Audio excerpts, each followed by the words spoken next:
یکی از کارهایی که من جدیدن شروع کردم و همیشه برام جزو سخت‌ترین کارا بوده مدیتیشن کردن بوده.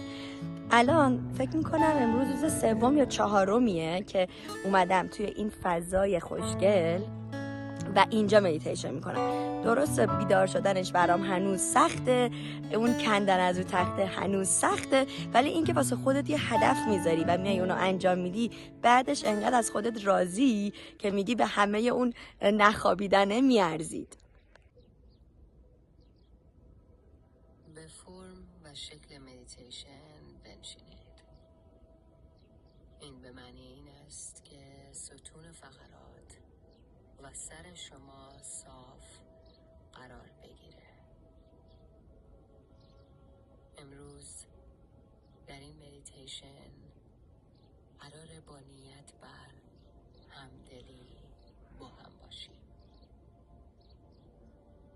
به دنبال مقصر گشتن، سرزنش کردن نیستیم. امروز خیلی ساده با هر فرصتی که به ما داده میشه همدلی رو تمرین